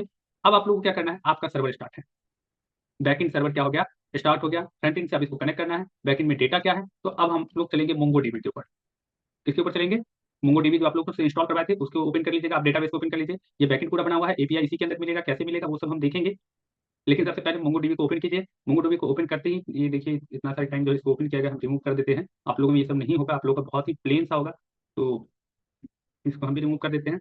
यहाँ पे मोंगोडीबी लोकल होस्ट इतना इतना इतना करके आ रहा है, इसको क्या कर देना है, कनेक्ट कर देना है, कनेक्ट करने के बाद आप लोगों को प्रीवियस क्लास में सीएनसी नाम से हम एक डेटा बनवाए थे आप लोगों से, देख रहे हैं ना वो डाटा आ रहा है, हमें ये चीज़ अभी अब नहीं चाहिए, तो इस डेटाबेस को डिलीट करते हैं, इसके लिए सीएनसी टाइप करना पड़ेगा, ड्रॉप, इसमें डेटाबेस में क्या नाम है, हुक डेटाज, आपको यही डेटाबेस बनाना है, ठीक है, हुक नाम से, ठीक है। सबसे पहले आपको यहाँ पर डेटाबेस प्लस पर क्लिक करना है, यानी क्रिएट डेटाबेस पे, और जिस नाम से हम कह रहे हैं इसी नाम से, क्योंकि बैकएंड के सर्वर में सिलेक्ट किया गया कि डेटाबेस का नाम हुक है और कलेक्शन नेम क्या है, डेटाज है, कलेक्शन नेम क्या है, डेटाज है, ये नेम फोल्डर स्ट्रक्चर किसके, बैकएंड डेवलपर के द्वारा बनाया गया है, तो इसमें कोई चेंजिंग नहीं करना है, बस आप लोग को फाइल मिल रहा है, डेटाबेस आपको अपना रखना है, आपसे हम डेटाबेस जेसन प्लेस होल्डर वाला डेटाबेस बनाना बताएं, तो हम क्यों नहीं उसी का यूज करवाएं आप लोगों से, देखिए हम चाहते हैं कि एक बेसिक अंडरस्टैंडिंग हो आपको कि ये चीजें अंदर द हुड कैसे वर्क कर रहा होता है, ऐसा नहीं कि हम directly fake API rest API cancel या डाटा वर्क करवा दें, तो वो भी तरीका है, इसी अभी जो वर्क कर रहे हैं इसमें जाके देखिएगा हम रेस्ट एपीआई से डायरेक्टली कनेक्ट करवा देंगे, लेकिन हम चाहते हैं कि आपको पता हो, एक लेवल तक आइडिया हो कि हाँ अंदर द हुड कुछ ना इस तरह का काम हो रहा होता है इसमें, तो यहाँ पे क्या करेंगे, क्रिएट डेटाबेस, माई एसक्यूएल वाले भी कनेक्ट कर रहे होंगे। क्रिएट डेटाबेस के अंदर आपको प्रीवियस क्लास में बोले थे, जो आपको जेसन में डेटा कैसे बनाना है, उस डेटा को क्या करना है, इंपोर्ट कर लेना है। तो सर यहाँ पे कौन सा डेटा इंपोर्ट करें, तो कोई भी जेसन वाला डेटा इंपोर्ट कर लीजिए, चलेगा। आपको जिस तरह का फाइल बनाना हो, लेकिन ये चीज ध्यान रहे कि आपको मोंगोडीबी के अंदर जैसा डेटाबेस बनाना, डेटा बनाने आता हो। अगर नहीं बनाने आता हो, ये पता हो कि आपको क्या डेटा बनाना है, नहीं पता है तो आप क्या करना, सिंपल सर्च कर लो जेसन प्लेस होल्डर करके। ठीक है, Jason place holder dot Taipei code dot com पे आपको देखा ना, फ्री फेक रेस्ट एपीआई मिल रहा है ना, इसको फेक एपीआई बोलिए या फिर रेस्ट एपीआई बोलिए, मिल रहा है, बना बनाया आपको। किस फॉर्मेट में मिलेगा, जेसन फॉर्मेट में मिलेगा, जावास्क्रिप्ट ऑब्जेक्ट नोशन। और जावास्क्रिप्ट ऑब्जेक्ट नोशन फॉर्मेट का जो डेटाबेस होता है वो कहाँ पे किसके लिए रहता है, वो नो एसक्यूएल डेटाबेस होता है। जावास्क्रिप्ट ऑब्जेक्ट नोशन के अंदर जो डेटाबेस मिलता है वो कैसा होता है, नो एसक्यूएल। और नो एसक्यूएल वाला डेटाबेस हम लोग कहाँ पे यूज करते हैं, किस सॉफ्टवेयर के अंदर, मोंगोडीबी के अंदर। अगर एसक्यूएल डेटाबेस होगा तो उसका कहाँ पे यूज किया जाता है, माई एसक्यूएल हो गया, पोस्ट जीजी हो गया, इसके अंदर। तो हम लोग अभी इसी को सीखने वाले हैं, क्योंकि हम लोग जावास्क्रिप्ट से बहुत ज्यादा फेमिलियर है, जावास्क्रिप्ट वाली चीजों को बहुत जल्दी समझते हैं। तो यहाँ पे जेसन प्लेस होल्डर पे चले जाइएगा, टाइपी कोड को ओपन किए। इसके अंदर पिछले क्लास में भी, एक क्लास में हम लोग पोस्ट को ओपन किए थे, पोस्ट को ओपन किए थे, इसका सारा डाटा कॉपी करके आप लोगों से डायरेक्टली इंस्टॉल भी करवा दिए थे, खुद का मैनुअल डेटा भी बनवाए थे। आज ऐसा कुछ मत करना, आज सिंपली कंट्रोल ए कर लीजिए, कंट्रोल एस कर लीजिए, ऑटोमेटिकली कहा। तो इस नाम से, किस नाम से, फाइल का नाम पोस्ट था, पोस्ट नाम से डेटाबेस बना दे। तो हम एक ऑलरेडी डाउनलोड किए हुए, एक काम करते हैं, हम इसको डिलीट कर देते हैं, आप लोग के लिए नया डाउनलोड करें। पोस्ट नाम से कुछ डेटा बना दे, देखना एक बार फिर से देखना। डेटाबेस बनाने के लिए जेसन प्लेस होल्डर पर टाइप करके सर्च किया, Jason place holder dash free fake rest API पे क्लिक करेंगे। यहाँ तक समझ में आ रहा है ना सबको, एवरीवन। देखिए ये जावास्क्रिप्ट के थ्रू कैसे डाटा कनेक्ट होता है, ये चीज बता रखा है नॉर्मल जावास्क्रिप्ट का यूज करके, और यही मेरा एंड पॉइंट हुआ, तो हमें इसके ऊपर नहीं जाना है। ठीक है, हमें क्या करना है, यहाँ post, comments, albums, photos, todos, बहुत सारा डेटाबेस बना हुआ है। आपको देखो ना, यहाँ डायरेक्टली फोटो का भी, एल्बम का, फोटोज का, सबका डेटाबेस बना हुआ है। एल्बम वाले में पिक्चर नहीं दे रखा है, आईडी कोई बात नहीं, फोटोज वाले पे चलते हैं। फोटोज वाले पे देखो, एक यूआरएल अलग से बना के दे रखा है सारे फोटो का, कॉपी कीजिए यूआरएल को और कंट्रोल भी कीजिए, डायरेक्टली फोटो ओपन करके देगा। कुछ भी यही इस तरह का 600 400 इंटू 400 करके फाइल टाइप दे देगा। तो जब फोटो टाइप वाला डाटाबेस का यूज करेंगे ना, तब हम लोग इसका यूज करके देखेंगे। या आप लोग चाहो तो खुद से थोड़ा सा अभी जिस तरीके से बता देंगे पूरा ना, तो आप लोग खुद से भी ये डेटाबेस का यूज करके देख सकते हो, खुद से भी बना के देख सकते हो, हैंडल करके देख सकते हो फोटो वगैरह को। ठीक है, हम एक बता रहे हैं, आप इसमें से चारों पांचों के ऊपर से अच्छे प्रैक्टिस के लिए सबके ऊपर ना एक एक करके प्रोजेक्ट बना के ट्राई कर सकते हो आप लोग। ये कहाँ पे गया, फोटोज के ऊपर, कमेंट्स के ऊपर, एल्बम के ऊपर, फोटो सॉरी पोस्ट के ऊपर, फोटोज के ऊपर, टू डूज के ऊपर, यूजर के ऊपर, सब पर बना के देख सकते हो। ठीक है, अब ये इसके चक्कर में मत पड़ना, get get get get post post post, ये सब चीजें अभी मत देखना। अच्छा गेट पोस्ट याद है आप लोगों को, ये चीज तो हम समझाए नहीं गेट पोस्ट के बारे में, बस बनाने चल दिए हम लोग, कोई बात नहीं, बनाते हैं उसका समझते हैं।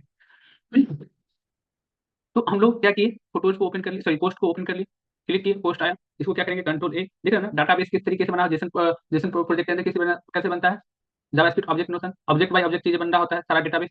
लेकिन इसको ऑब्जेक्ट बाय ऑब्जेक्ट चीजों को एक ही जगह रखना होता है, तो क्या बनाते हैं हम लोग, एरे ऑफ ऑब्जेक्ट। तो देखो ना मेरा डेटाबेस एरे ऑफ ऑब्जेक्ट बना हुआ है। अब बस कंट्रोल ए, कंट्रोल एस कर दीजिए, सारे को सेलेक्ट करके जैसे कंट्रोल एस कीजिएगा, रहेगा फाइल को हम डाउनलोड करते हैं कहाँ पे, मेरे डाउनलोड फोल्डर के अंदर, या फिर जिस भी फोल्डर के अंदर डाउनलोड करना चाहते हो फाइल को आप लोग डाउनलोड कर सकते हो। हम पोस्ट के ये डाउनलोड लोकेशन में डाउनलोड करें, किस नाम से आया, पोस्ट नाम से आया, किसी भी नाम से आया, एबीसी 1 2 3, बस सेव एज टाइप जेसन होना चाहिए, जो भी नाम देना है नाम दे करके सेव कर दीजिए। मेरा डेटाबेस क्या गया, डाउनलोड हो गया।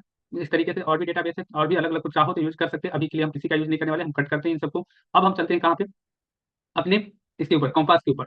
मोंगोडीबी कॉम्पास ओपन है, इस पे क्या मिला है, इंपोर्ट डेटा। आप ऐड डाटा से भी क्या कर सकते हो, इंपोर्ट जेसन फाइल, ये दोनों में से कहीं से भी क्लिक करके डाटा को इंपोर्ट कीजिए। जैसे डाटा इंपोर्ट कीजिएगा, यहाँ पे पोस्ट आएगा, पोस्ट के अंदर सेलेक्ट कीजिए, जैसे सेलेक्ट कीजिएगा देखिए ये पूरा का पूरा क्या आ जाएगा, इंपोर्ट हो जाएगा। पूरा का पूरा डेटा आ गया, कितना डेटा आया, 100 पोस्ट लिखे हुआ था ना यहाँ पर, जब हम इसको डाउनलोड करने गए तो कितना 100 पोस्ट लिखे हुआ था। तो 100 पोस्ट का मतलब क्या हो गया, 100 डेटा यहाँ पे, 100 पोस्ट आ गया। 100 हमको क्या मिल गया, फेक एपीआई मिल गया। सॉरी फेक एपीआई का नहीं मिला हमें, डाटा ही मिल गया। डेटाबेस के अंदर क्या स्टोर करते हैं, डेटा को स्टोर करते हैं ना, 100 कमेंट्स का डेटा मिल गया। अब उसी डेटा को हम अपने इस फ्रंट एंड में फेच करवाएंगे। इस प्रोजेक्ट के अंदर देखना ना, उसी डेटा को लाने वाले हैं, एक एक करके लाएंगे, जिसको हम क्लिक करेंगे वही आएगा। ठीक है, जैसे यूजर जो अपना आईडी पासवर्ड डालता है उसी के अकॉर्डिंग डेटा मिलता है ना, लॉगिन करने के बाद उसी का सारा डिटेल्स, वही चीज हम लोग करने वाले हैं। ठीक है, तो अब इसको मिनिमाइज करते हैं, चलते हैं, यहाँ पे ये सारी चीजें आ चुका है। तो अब देखना, जैसे यहाँ पे मेरा सारा डाटा स्टोर हुआ, यहाँ देखो मेरा ये फाइल अभी क्या हो रहा है, इसको क्लोज मत कर देंगे। सर्वर को आपने क्या किया, नोट वन लिख करके रन करके छोड़ दिया। अब देखिए आपके कंप्यूटर में ना, अभी जो आप प्रोजेक्ट बना रहे हो, देखो कोई भी प्रोजेक्ट, कोई भी वेबसाइट वगैरह जो बनता है ना, उसमें तीन चीज रिक्वायर होता है। कितनी चीज रिक्वायर होती है, कोई भी प्रोजेक्ट, कोई भी वेबसाइट वगैरह जो बनते हैं, उसमें तीन चीज रिक्वायर होता है, new version of compass is available, ask me later, अभी हमको नहीं स्टोर करना है। ठीक है, तीन चीज रिक्वायर होता है, कौन कौन सा चीज रिक्वायर होता है, कोई भी वेबसाइट बनाते हो जैसे अमेजॉन, फ्लिपकार्ट, या जहाँ पे डेटा होता है, स्टैटिक वेबसाइट स्टैटिक कहते हैं, डायनेमिक वेबसाइट जो भी होता है जिसमें डाटा वगैरह चेंज होते रहता है या यूजर वगैरह लॉगिन होता है, वहाँ पे तीन चीज। एक तो फ्रंट एंड रिक्वायर होता है, कोई भी वेबसाइट के लिए फ्रंट एंड तो रिक्वायर होगा ही, जैसे ये फ्रंट एंड में सामने में, तो इसमें सिंपल डाटा दिखाना, तो उसका बैक एंड वगैरह में क्या लिखा है नहीं लिखा, उससे कोई फर्क नहीं, बैक एंड की कोई जरूरत ही नहीं होता, इन्फॉर्मेशनल वेबसाइट में बैक एंड की जरूरत नहीं होता। लेकिन लेकिन वैसे वेबसाइट जो ई-कॉमर्स टाइप के होते हैं, जहाँ पे डाटा वाटा स्टोर होता है, यूजर द्वारा क्या सामान परचेज वगैरह होता है, परचेज सेल होता है, तो वहाँ पे 3 चीज़ कौन-कौन सा? फ्रंट एंड तो रहता ही, साथ ही साथ सारा डेटा कहीं न कहीं स्टोर होता है, जिसको डेटाबेस में यूज़ किया जाता है। टेस्टिंग एक अलग चीज़ होगा कि चीज़ें काम कर रहा है, नहीं कर रहा है, वो सब चीज़ें, ठीक है? तो डेटाबेस के लिए एक सर्वर अलग होता है, ठीक है? अलग सर्वर रहता है। एक क्या होता है, उसी सर्वर पर एक बैकएंड का भी आपको प्रोजेक्ट रखा जाता है, बैकएंड भी बना के रख दिया जाता है। होता क्या है, ज़रा आप लोगों को हम एक चीज़ बताते हैं, अब समझाते हैं एचटीटीपी रिक्वेस्ट के ऊपर, चीज़ों को ज़रा देखते हैं पावर पॉइंट के अंदर एचटीटीपी रिक्वेस्ट, इसको ज़रा समझिएगा अच्छे से, ध्यान से, इधर-उधर थोड़ा-सा भी मन किए तो ये चीज़ें कहेगा कि हम तो चले आप लोगों से दूर। ठीक है? अब देखिए, आपको एचटीटीपी रिक्वेस्ट बोलिए या एजाक्स रिक्वेस्ट बोलिए, दोनों सेम चीज़ है। ये नहीं कि एचटीटीपी रिक्वेस्ट अलग हो गया, hyper text transfer protocol request कह सकते हो या फिर एजाक्स रिक्वेस्ट कहिए, दोनों एक ही चीज़ हो गया। आप क्या करते हो कि कोई भी फ्रंट एंड वगैरह कुछ भी लिखते हो, ठीक है? फ्रंट एंड पे कोई भी बातें लिखे, हमको जैसे यहाँ पे गूगल को ओपन करिए, सिंपल सा गूगल ओपन किए। गूगल पे ही अभी हमको क्या चाहिए था? यूट्यूब ओपन करना है, तो हम सीधा यूट्यूब लिख कर के एंटर कर देते हैं। गूगल क्या करता है? अपने सर्वर से यूट्यूब को ढूँढ के लाता है और हमारे सामने प्रेज़ेंट कर देता है। इसी तरीके से यूट्यूब की जगह पे अगर आपको कोई ऐसी चीज़ें लिखना है, किसी चीज़ के बारे में इन्फॉर्मेशन जानना है, तो उस चीज़ को जैसे हमको जेसन प्लेस होल्डर करना है, हम इसको टाइप कर दिए। तो जेसन प्लेस होल्डर का केवल डायरेक्टली हम पूरा डोमेन नेम तो नहीं टाइप किए। देखिए यूट्यूब में क्या था कि यूट्यूब का पूरा डोमेन नेम टाइप हो रहा था, तो डायरेक्टली यूट्यूब को ही ओपन करके मेरे सामने लाके रख दिया। ठीक है? और यहाँ पे ठीक है, जेसन प्लेस होल्डर को अगर हम टाइप करके एंटर किए, तो जेसन प्लेस होल्डर क्या है? एक डोमेन नेम है या सर्च क्वेरी हम डालें, ये क्वेरी हम डालें, ठीक है? ये क्वेरी डालें, तो इस क्वेरी से रिलेटेड जितना भी सर्च इंजन के पास डेटा होगा, वो सारे डेटा को क्या किया हमारे सामने प्रेज़ेंट कर दिया। रिजल्ट के रूप में सबको प्रेज़ेंट कर दिया। ठीक है? अगर डायरेक्ट मेरे पास किसी वेबसाइट का क्या है, डोमेन नेम है, उसको एंटर कर रहा है, तो वो पूरा डायरेक्टली वेबसाइट को ही ओपन करके रख दिया। नहीं है तो उससे रिलेटेड। तो ये जो फ़ाइल हम गूगल को या किसी भी सर्च याहू को, किसी को भी जो सर्च करते हैं, सर्च करने के लिए जो रिक्वेस्ट डाले जेसन प्लेस होल्डर को दिखाइए या फिर किसी भी इन्फॉर्मेशन के बारे में डालते हैं कि हमें इसके बारे में कुछ इन्फॉर्मेशन बताइए। कोई भी चीज़ जो गूगल पे, याहू पे, रेडिट पे, कहीं भी जो सर्च करते हो ना किसी भी सर्च इंजन के अंदर, वो भी क्या है? एचटीटीपी रिक्वेस्ट है। वो भी क्या है अपने आप में एक एचटीटीपी रिक्वेस्ट है। हम रिएक्ट को ही टाइप करके एंटर किए, रिएक्ट भी क्या है अपने आप में एचटीटीपी रिक्वेस्ट है। जैसे रिएक्ट टाइप करके एंटर कर दिए, तो रिएक्ट के बारे में चीज़ों को सर्च किया, फिर ऊपर से यहाँ से एंटर, अब रिएक्ट में तो कुछ और ही रिएक्ट में दिखा रहा है ये, ठीक है? रिएक्ट डॉट डेव को भी दिखा रहा है, W3 स्कूल को भी दिखा रहा है। ये भी क्या है? इस चीज़ को जो हम सर्च किए, ये भी एक एचटीटीपी रिक्वेस्ट है, ठीक है? आप मान लीजिए कि यूट्यूब को ओपन किए हो, ठीक है? या जीमेल को ओपन किए, जीमेल को ओपन किए, तो जीमेल मेरे पास ओपन होके आया। हम जैसे जीमेल पे क्लिक करेंगे तो अब मेरा जीमेल लॉगिन हो जाएगा क्योंकि मेरे पास आईडी पासवर्ड डला हुआ है, ठीक है? लेकिन इस पे क्लिक करेंगे जीमेल जो आपसे आईडी पासवर्ड लॉगिन होने टाइम माँग रहा है, वो भी क्या है? एक एचटीटीपी रिक्वेस्ट है। यहाँ तक कि आप मान लो फ्लिपकार्ट को ओपन किए, जैसे फ्लिपकार्ट को ओपन किया, रिज़्यूम ब्राउज़िंग क्यों दे देता है ये? फ्लिपकार्ट को सर्च किया, फ्लिपकार्ट से रिलेटेड रिजल्ट किया, तो फ्लिपकार्ट हम डाल के एंटर किए, वो भी क्या है? एक एचटीटीपी रिक्वेस्ट है। और फ्लिपकार्ट को जैसे एंटर करेंगे, तो फ्लिपकार्ट मेरे सामने ओपन होके आया, ठीक है? और इस पर जब हम लॉगिन करने जा रहे हैं और लॉगिन पर क्लिक करें, क्या है? लॉगिन पर क्लिक करके जैसे हम क्लिक किए, तो ये हमसे यूज़र आईडी और पासवर्ड माँगेगा और फिर जैसे ही हम सही यूज़र आईडी और पासवर्ड डालेंगे, तो ये हमें हमारे सामने क्या होगा? या ओटीपी भेजेगा, हमारे सामने क्या करेगा? हम जो-जो चीज़ सर्च किए उसके बारे में सारा डिटेल्स या किस तरह की चीज़ हम सर्च करें उससे रिलेटेड थ्योरी सब यहाँ पे हमको दिखाएगा। वो भी क्या हुआ? जैसे ये जो हम अपना यूज़र आईडी जो लॉगिन कर रहे हैं ना, लॉगिन करना भी क्या है अपने आप में एक एचटीटीपी रिक्वेस्ट भेजना ही हुआ। एजाक्स रिक्वेस्ट भेजना ही होता है। ठीक है? तो यहाँ तक चीज़ें समझ में आ रहा है एजेक्स रिक्वेस्ट। अब देखिए ये फ्लिपकार्ट में क्या है, अभी जो दिख रहा है सामने से मेरा फ्रंट एंड है, लेकिन इस पर मोबाइल का पिक्चर तो दिख रहा है। अब मोबाइल को जब ओपन करते हैं तो मेरा ऑर्डर होता है, तो कहीं न कहीं मोबाइल के बारे में सारा डेटा तो स्टोर होता है ना, पिक्चर-विक्चर कहीं न कहीं स्टोर होता है तभी जाके हमें दिख रहा है सामने, ठीक है? तो वो किसका काम हो गया? डेटाबेस का काम हो गया। तो वही चीज़ यहाँ पे हम बता रहे थे आप लोगों को पीपीटी के अंदर कि एचटीटीपी रिक्वेस्ट आप कहाँ से कर रहे हो? फ्रंट एंड से कर रहे हो। वो जाता कहाँ है? आपका जो भी रिक्वेस्ट होगा, वो उठ करके जाता है एपीआई के पास। एपीआई एक एंड पॉइंट होता है, उसी एपीआई वो जो एपीआई जो बना होता है, वो आपके किसी न किसी बैकएंड लैंग्वेज के अंदर बनता है। वो बैकएंड लैंग्वेज आपका जावा हो सकता है, पाइथन हो सकता है, सी हो सकता है, सी प्लस प्लस हो सकता है, नोड जेएस हो सकता है, सीआई हो सकता है, इसका पीएचपी का जो आता है फ्रेमवर्क, लारावेल हो सकता है। इस तरीके से बहुतों लैंग्वेज हैं। हम कई बार बता चुके हैं दुनिया में 700 से भी ज़्यादा लैंग्वेज दिया गया है। गो है, आर है और भी कई सारे लैंग्वेज है, गोलैंग है, ठीक है? तो ये सारे में से किसी भी लैंग्वेज के ऊपर बन सकता है एपीआई। लेकिन इस एपीआई के अंदर इतनी क्षमता नहीं होती कि आपके द्वारा दिए गए डेटा को ये स्टोर करे। तो ये डेटा को किसके थ्रू स्टोर करवाता है? एक जो आपके पास सर्वर होता है, डेटाबेस का जो सर्वर होता है, उसके ऊपर स्टोर करा।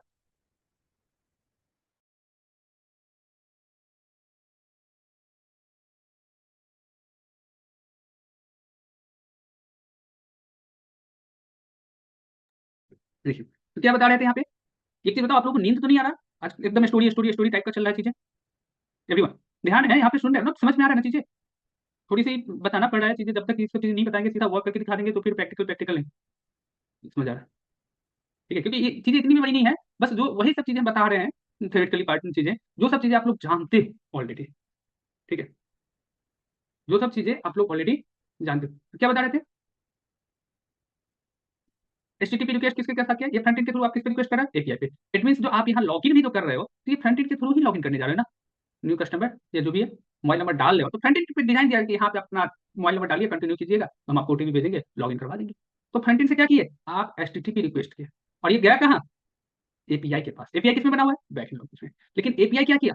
सारी चीजों को हैंडल करेगा कि कौन सा डाटा फ्रंट एंड के थ्रू मांगा गया है, वह उसी के अकॉर्डिंग डाटा आपको प्रिंट दे देगा। एपीआई जो है उसी के अकॉर्डिंग डाटाबेस से डेटा लेकर के देगा। लेकिन इसके पास इतनी क्षमता नहीं होता है कि डेटा को स्टोर करता है कर सके। इसके पास क्या होता है? इतनी कैपेसिटी नहीं होती कि आपके द्वारा दिए गए डेटा को स्टोर करे। हाँ, सही बता रहे हैं। एचटीटीपी क्या है करता है? रिक्वेस्ट कैरी करता है एपीआई के थ्रू, और एपीआई क्या करता है? फिर इसके पास ये डेटा जो बैकएंड लॉग में स्टोर नहीं करके रखता है, तो ये सर्वर के पास जाता है, और सर्वर के अंदर जो डेटाबेस आपका माइस्क्यूएल हो सकता है या मोंगोडीबी, इस दोनों में से किसी एक पे बना सकते हो। जरूरी नहीं कि जावा है तो माइस्क्यूएल से ही कनेक्ट करेगा, पाइथन नोड जेएस है तो मोंगोडीबी से ही कनेक्ट करेगा, नोड जेएस जो है तो माइस्क्यूएल से भी कनेक्ट किया जा सकता है। ठीक है, वो आपको पता होना चाहिए। लेकिन नोड जेएस को प्रिपेयर माइस्क्यूएल के द्वारा किया जाता है, जावा पाइथन वगैरह को प्रिपेयर इसके द्वारा क्या कहते हैं, माइस्क्यूएल के द्वारा किया जाता है, और नोड जेएस को क्या बता रहे हैं, नोड जेएस को मोंगोडीबी के थ्रू किया जाता है। ठीक है, तो यहाँ पर से डाटाबेस से डाटा उठा के फिर एपीआई को देगा, फिर एपीआई कहाँ देगा? यहाँ प्रेजेंट करेगा आपके सामने। आपका जो फ्रंट एंड जहां से आप रिक्वेस्ट किए हो वहां प्रेजेंट करेगा। और ये सब वर्क ना कुछ मिली सेकंड के अंदर हो सकता है, 2 मिली सेकंड, 0.3 मिली सेकंड, 0.5 मिली सेकंड, यानी कि 1 मिली सेकंड से भी कम। ठीक है, 1 सेकंड बराबर कितना मिली सेकंड होता है? 1000 मिली सेकंड होता है, यानी कि 1 सेकंड के 1000वें भाग में वर्क कर जाएगा। ठीक है, सही रहूं। तो ये चीज आपको समझ में आ गया। अब जब एचटीटीपी से आप डाटा को रिक्वेस्ट करते हो ना, तो ये डेटा भी कई तरीके से रिक्वेस्ट किया जाता है। एचटीटीपी डेटाबेस भी कितने प्रकार से रिक्वेस्ट किया जाता है? कई तरीके से किया जा सकता है, लेकिन मेनली जो है कितने प्रकार से? 4 प्रकार से किया जाता है। Get, post, put, delete. Get मतलब कोई चीजें डाटाबेस के अंदर पहले से स्टोर है, तो उसे हमें दिखा दीजिए बस। ठीक है, जैसे आप लॉगिन करते हो तो आपका क्या हुआ? आपका अकाउंट पहले तो उस पर बना हुआ था, अपना यूजर आईडी पासवर्ड डालते हो, तो आपका जो आईडी बना हुआ है, आपके आईडी से रिलेटेड डिटेल्स आपको दिख जाता है स्क्रीन पर। तो ये किसका काम होता है? गेट। लेकिन आप फर्स्ट टाइम किसी वेबसाइट पे अकाउंट बनाने जा रहे हो, तो वहां पे अपना डिटेल्स डालते हो ना, अपना नाम, ईमेल आईडी, क्या पासवर्ड रखना, ये सब चीजें आप डालते हो ना।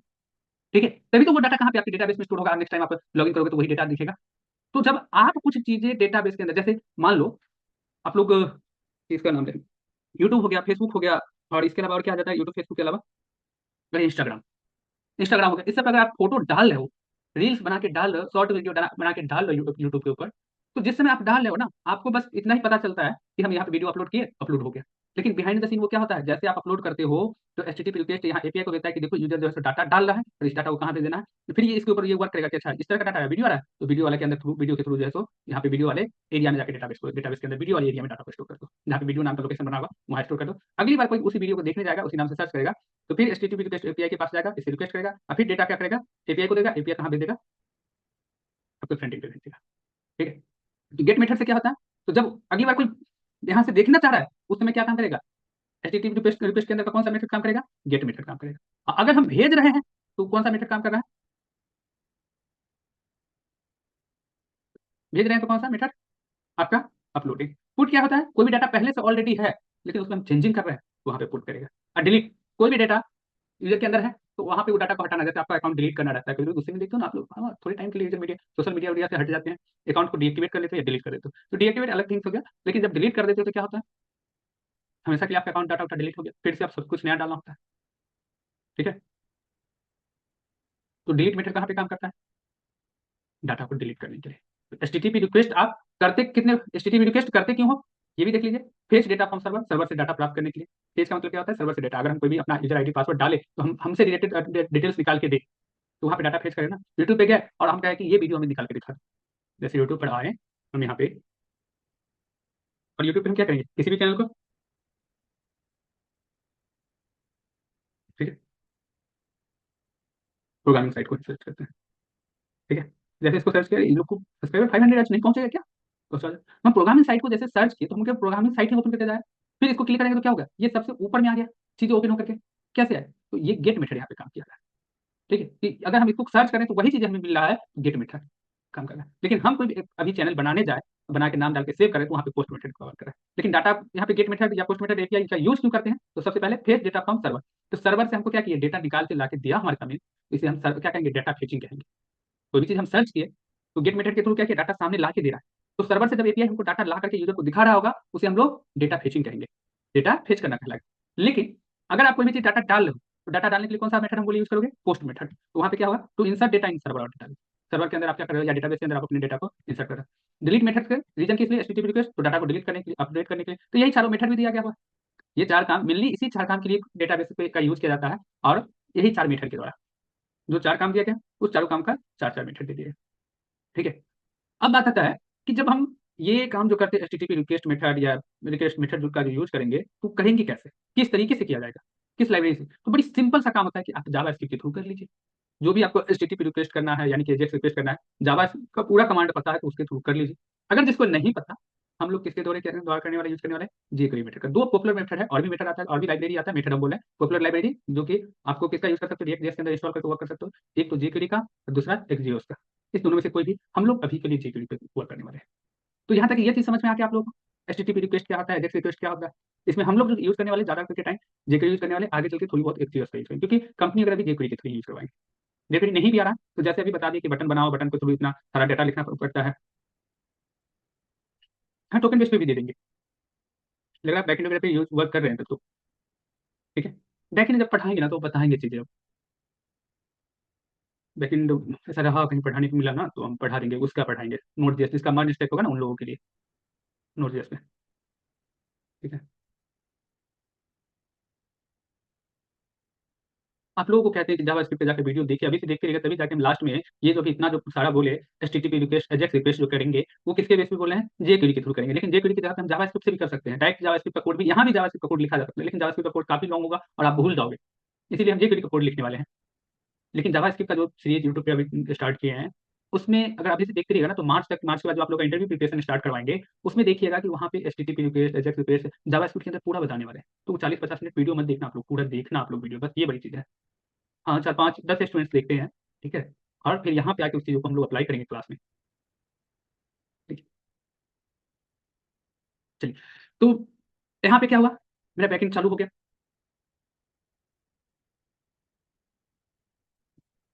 चलिए इसको कट कर देते हैं, इसको कट कर देते हैं। यहाँ पे किसी को कोई प्रॉब्लम, एचटीटीपी रिक्वेस्ट वगैरह थियोरेटिकली चीज़ें तो आप लोग समझ चुके हैं। हम लोग कहाँ पढ़ते हैं, अब आते हैं फिर प्रैक्टिकली। इसके ऊपर हमें क्या करना है, अब एक एजेक्स रिक्वेस्ट बना के देखना है। इसके यहीं तक रहने दें या प्रैक्टिकली बता दी चीज़ें, थियोरेटिकली आप लोग काफ़ी सारी चीज़ें समझ चुके हो। देखियो,